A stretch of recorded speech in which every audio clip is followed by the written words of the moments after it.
بسم اللہ الرحمن الرحیم۔ السلام علیکم ورحمۃ اللہ وبرکاتہ۔ نحمد نصلی علی رسولہ الکریم، اما بعد، فاعوذ باللہ من الشیطان الرجیم، بسم اللہ الرحمن الرحیم۔ ربی زدنی علما، رب اشرح لی صدری ویسر لی امری واحلل عقدۃ من لسانی یفقہوا قولی۔ جنت کا بیان۔ آج کا باب ہے اشجار الجنہ، یعنی جنت کے درخت۔ جنت میں ہر طرح کے پھلدار درخت ہوں گے، لیکن کھجور، انار اور انگور کے درخت بکثرت ہوں گے۔ سورہ رحمان آیت نمبر 68 اور 69 میں آتا ہے، دونوں باغوں میں ہر قسم کے پھل ہیں، خاص طور پر کھجور اور انار کے۔ پھر اے جن و انس، تم اپنے رب کی کس کس نعمتوں کو جھٹلاؤ گے۔ سورہ نبا آیت نمبر 32 سے 33، بے شک متقی لوگ ہی آخرت میں کامیاب ہوں گے، جہاں ان کے لیے باغات اور انگور ہوں گے۔ پھر ہے جنت کے درخت کانٹوں کے بغیر ہوں گے۔ کیلا اور بیری جنت کے درخت ہیں۔ جنت میں درختوں کے سائے بہت طویل ہوں گے۔ سورہ واقعہ آیت نمبر 27 سے 32۔ اور داہنے ہاتھ والوں کا کیا کہنا، بے کانٹے کی بیریوں میں ہوں گے۔ کیلے تہ بے تہ، لمبے سائے، بہتا ہوا پانی اور بکثرت پھل۔ سبحان اللہ۔ پھر جنت کے درخت اس قدر سرسبز و شاداب ہوں گے کہ ان کی رنگت سبز سیاہی مائل ہوگی۔ پھر جنت کے درخت ہمیشہ ہرے بھرے رہیں گے۔ سورہ رحمان آیت نمبر 64 اور 65 میں اللہ تعالیٰ فرماتے ہیں، جنت کے باغ گھنے سیاہی مائل سرسبز ہیں، پس اے جن و انس، تم اپنے رب کی کس کس نعمت کا انکار کرو گے۔ پھر جنت کے درختوں کی شاخیں ہری بھری لمبی اور گھنی ہوں گی۔ سورہ رحمان آیت نمبر 48 اور 49 میں اللہ تعالیٰ فرماتے ہیں، جنت کے باغوں کے درختوں کی ٹہنیاں لمبی اور ہری بھری ہوں گی، پس اے جن و انس، تم اپنے رب کی کن کن نعمتوں کو جھٹلاؤ گے۔ فَبِأَيِّ آلَاءِ رَبِّكُمَا تُكَذِّبَانِ۔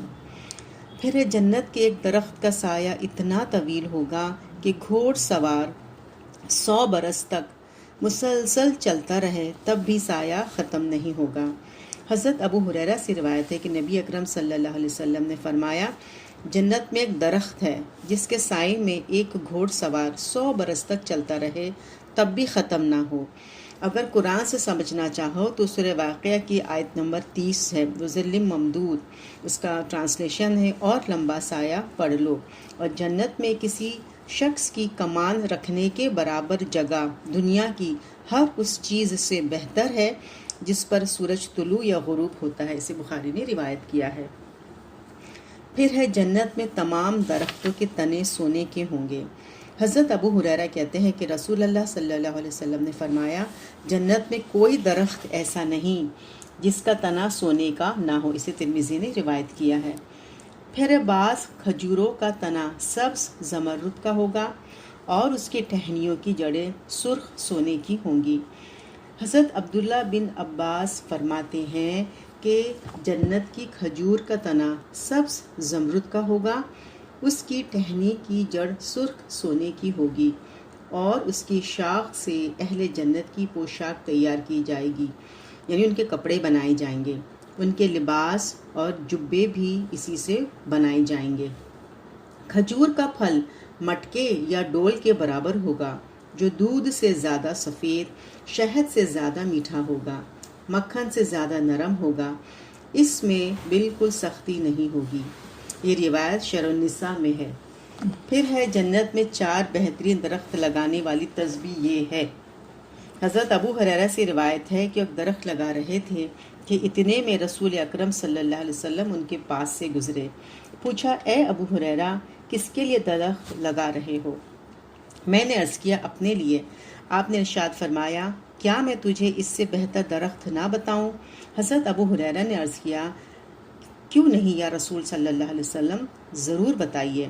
آپ نے فرمایا، کہو سبحان اللہ، اللہ پاک ہے، والحمد للہ، تعریف صرف اللہ ہی کے لیے ہے، ولا الہ الا اللہ، اور اللہ کے سوا کوئی الہ نہیں، واللہ اکبر، اور اللہ سب سے بڑا ہے۔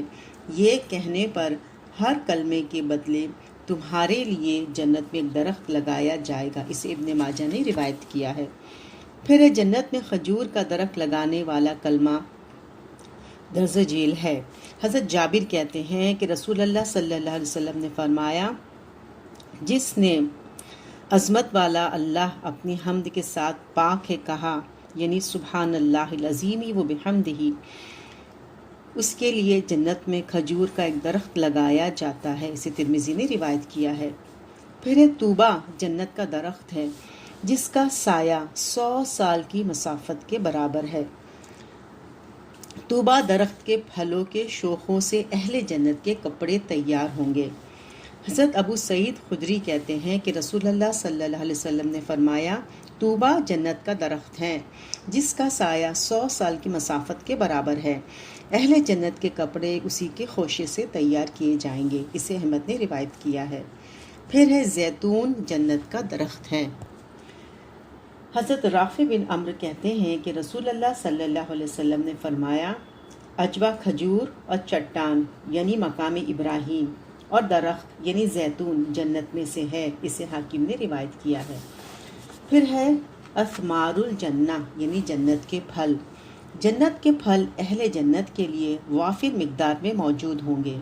جنت میں ہر موسم کا پھل ہر وقت میسر ہوگا۔ جنت کے پھل حاصل کرنے کے لیے کسی سے اجازت نہیں لینی پڑے گی۔ جنت کے پھلوں کا ذخیرہ کبھی ختم نہیں ہوگا۔